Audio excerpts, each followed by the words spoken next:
안녕하십니까. 저는 강남농업인의 김혜선 고문입니다. 오늘도 정봉수 농사님 모시고 최근에 이제 기고문을 쓰시는 건데 그 주제가 건설 근로자의 보호에 관한 내용입니다. 그래서 아주 방대한 책을 또 보시고 이거에 관련해서 우리가 오늘 주제를 삼았습니다. 어떤 내용인지 설명해 주시죠. 예, 안녕하십니까. 공인노무사 정봉수입니다. 건설 근로자 보호에 대해서 말씀드리겠습니다. 건설 근로자라고 하면은 대부분 건설 현장에서 일하는 그런 근로자를 말합니다. 여기에 다양한 업종이 있고 다양한 어떤 전문 회사들 하나의 어떤 원 수급인으로부터 어떤 큰 예를 들어 아파트 공사를 이제 수주를 받게 되면은 그 어떤 뭐 토지에 대해서 이제 기초공사하고 또 벽돌 또 전기공사 또 관련된 다양한 프로젝트가 이렇게 하게 됩니다. 그러면 실질적으로 이러한 건설 근로자의 경우는 거의 실질적으로 한 60% 가까이가 다 일용 근로자를 사용하고 있습니다. 그래서 그러니까 특히 건설 노동이 일반 제조나 서비스에 비해서 좀 다른 점은 그 대부분 비정규직으로 운영되고 단기성이고 또 계절의 영향을 많이 받고 그리고 또 수많은 그러니까 고용 관계가 복잡하게 되어 있습니다. 이렇게 원수급인이 있고 전문 건설회사가 있고 또 거기 십장이라고 자기 사람을 데리고 가서 일하는 그런 구조로 복잡하게 이루어져 있습니다. 그래서 이러한 건설 근로자들에 대한 보호 방안이 우리 법에서도 많이 갖춰져 있습니다. 우선은 그 임금 체불이 됐을 때 사비 수차례 도급을 해준 경우에 원수급인을 사용자로 본다 이런 내용도 있고 또 산업재해를 당했을 때 건설 현장에서는 직접 돈 주는 사람이 아니고 원수급인이 이제 사용자로서 이제 그 사용자로서 이제 그 산재가 보험이 가입돼야 됩니다. 그리고 또 이 건설 근로자 같은 경우는 또 이렇게 일을 1년 이상 하는 경우가 많이 드뭅니다. 그래서 몇 달 하다가 또 다른 사업장에 가서 일하고 이렇게 되면 이분들에 대한 어떤 퇴직금 문제나 아니면 생활 보장이 굉장히 되지는 않습니다. 그래서 이런 분들을 위해서 특별히 건설 근로자 퇴직 보장 제도라는 게 새로 도입이 됐습니다. 2008년도부터 도입됐는데 지금은 그 건설 근로자를 사용하는 일정 규모 이상의 사업장은 무조건 가입을 돼야 됩니다. 그래서 보통 이제 공기업 그러니까 공공기관에서 발주하는 것은 무조건 1억 이상 사업장 무조건 가입을 해야 되고 그리고 민간 사업장은 그게 한 50억인가 그 정도 되면은 무조건 가입을 해야 됩니다. 그래서 가입을 한다는 거는 지금 현재 2025년 기준으로 하루 일당에 무조건 6,500원씩을 그 개인 이름으로 이제 적립을 해야 됩니다. 그래서 이렇게 적립된 금액은 차후에 어떤 퇴직금 같이 이렇게 이제 반환을 할 수 있는데 그래서 한 60세 이상이나 아니면 건설업을 완전히 떠날 때 그리고 1년 이상 그 기간에 근무할 때 이렇게 찾을 수 있게 됩니다. 또 그 외에도 이러한 건설업종에 있어도 고용보험도 또 적용되고 있습니다.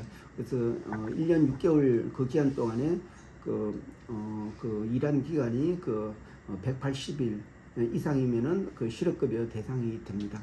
그런 부분도 있고 그리고 또 그 외에도 그 근로기준법상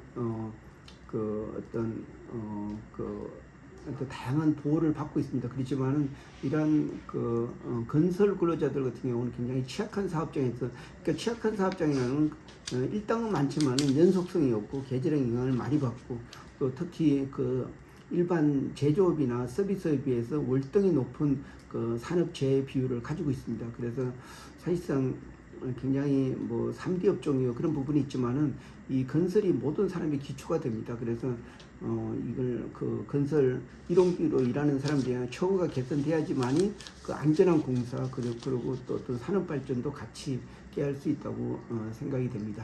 네, 사실 건설 필드에 나가는 분들이 되게 어떤 보호 장치가 많이 없지 않습니까? 그리고 큰 어떤 위험한 것에 노출돼 있고 또 때로는 이제 높은 그 빌딩에 올라가서 추락하는 사고도 있고, 그래서 아주 그 말씀하신 것처럼 이 산재나 이제 그 보험으로부터 보호받는 보험에 가입해서 사용자의 그런 의무 조항이 좀 많이 있을 것 같은데요. 예, 맞습니다. 예. 그래서 아까도 말씀드렸다시피 산재는 무조건 의무 가입이다. 그리고 또 퇴직, 그러니까 그 건설 근로자의 퇴직 공제 제도라는 게 있다는 거. 그리고 임금에 대한 연대 채무라는 부분도 있고, 그 외에도 또 이 건설 업종에 대해서 다양한 어떤 지원과 보호 방안이 있습니다. 그렇지만은 아직도 미진한 부분이 있습니다.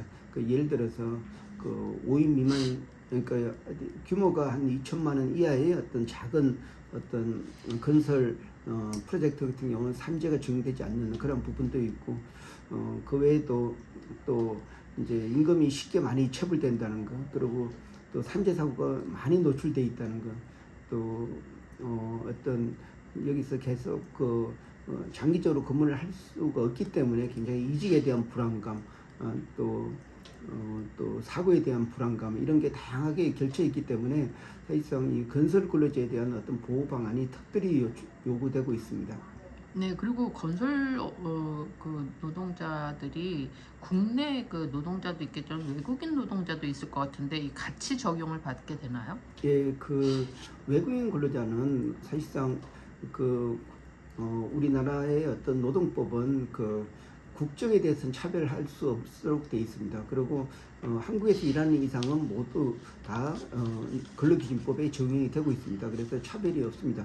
근데 다만 우리가 이 건설 그 일용 근로자에 대한 어떤 수요가 많은 데 비해서 그 한국 사람들이 그 3대 업종에서 일하는 걸 굉장히 꺼려하기 때문에 그 구직하기가 굉장히 어렵습니다. 그래서 지금은 그 외국인에 대해서 그 건설업종에서 일하게 되면은 한국인이 없더라도 그 인원을 채용할 수 있도록 거의 한 7명까지는 한 사업장에서 채용할 수 있도록 해주고, 또 상황에 따라서 그 규모에 따라서 더 많은 그 외국인을 더 채용할 수 있도록 지금 굉장히 외국인 채용 쿼타가 굉장히 많이 늘어나 있는 상태에 있습니다.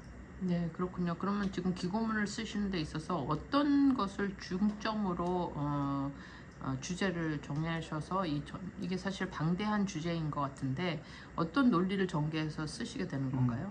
예, 그래서 제가 그 건설 근로자 보호 방안에서 이제 고려할 때, 이 건설 근로자에 대한 특별한 보호 방안이 2008년도에 법이 개정되면서 많이 이제 나오게 됐습니다. 그래서 이게 옛날에는 기존에 어떤 굉장히 많은 십장 제도, 그러니까 오야지 제도 해가지고 몇 명씩 데리고 그 사업에 투입해서 일할 때 실질적으로 사용자가 누구인지 이런 부분이 많이 있었는데, 그 2008년도부터는 또 건설회사에서 다양한 하도급이 이루어지는데 전문 건설회사 이상만 사업주로 인정한다, 이런 법이 수정이 됐습니다. 그런 부분이 있고, 또 임금이 이제 수차례 도급이 되는 경우에 그 원수급인과 하수급인이 그 연대 채무진다.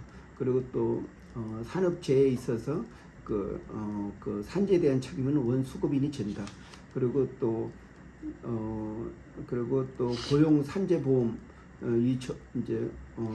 그리고 또 그 퇴직 공제 제도 이 부분도 사실 2008년도에 도입돼가지고 굉장히 지금 많이 안정화되고 있습니다. 그래서 이런 부분에 대해서 점차적으로 확대 범위가 넓어지고 있습니다. 그래서 그런 부분까지도 커버하면서 건설 근로자의 특성에 따라서 필요한 우리나라의 현재의 법적 조치가 어떤 내용인지 그에 대해서 좀 설명을 하려고 하고 있습니다. 그래서 우선은 건설 근로자에 대한 특징, 그리고 열악한 내용이 어떤 것이 있는지, 그리고 또 우리 근로기준법에서 보호하고 있는 내용이 어떤 건지, 그리고 또 건설 근로자에 대한 복지 제도로서 퇴직 공제 제도가 어떤 것인지, 그리고 고용 산재보험은 어떻게 적용되는지, 이런 부분을 집중적으로 해서 아마 그 건설 근로자 보호 방안에 대해서 제가 한번 기고문으로 만들어 보려고 하고 있습니다. 네, 그렇군요. 항상 우리가 강남노무법인이 사용자 측이나 이제 근로자 편에서 많이 이제 전문 자문을 하고 계시는데, 특히 건설 노동자 같은 경우는 사실 그동안에 많이 무방비 상태에 보호받지 못하는 부분이 많았는데, 이런 기고문을 쓰심으로써 건설 노동자 입장에서 어떤 보호를 받을 수 있는지 일깨워주는 좋은 계기가 될 것 같습니다. 저도 우리 고모님이 말씀하신 대로 그런 방향으로 특히 산재의 어떤 사각지대가 있고 또 퇴직 공제 제도가 사실 아직도 그 어떤 민간업체 같은 경우는 일정 기본 이상만 보장이 되기 때문에 그런 부족한 부분, 이런 부분을 좀 지적하면서 이 건설 근로자 보호 방안을 좀 더 확대해서 사실상 그 건설 근로가 굉장히 산업의 기초가 되고 또 우리의 문화를 어떤 그러니까 윤택하게 하는 그런 굉장히 중요한 기능을 발휘하고 있습니다. 그런데도 불구하고 여기에 종사하는 근로자들이 행복하게 일을 하지 못하면 결국은 부실공사가 되고 어떤 산업 전체에 피해가 줄 수 있다는 그런 사실, 그리고 또 그런 사람들이 그 건설업을 떠나게 되면은 결국은 이 자체가 어떤 고비용이 되고 또 굉장히 부정적인 역할이 될 거라고 생각됩니다. 그래서 어떤 이 근로기준법은 일하는 사람을 도와주는 법입니다. 그래서 건설 근로자도 똑같이 근로자로서 보장받을 수 있는 그런 차원에서 사실관계를 확인하고 그에 대한 보호 방안을 고민하는 그런 글로서 기고문을 만들려고 하고 있습니다. 네, 기대가 됩니다. 오늘 말씀 감사합니다. 네, 고맙습니다.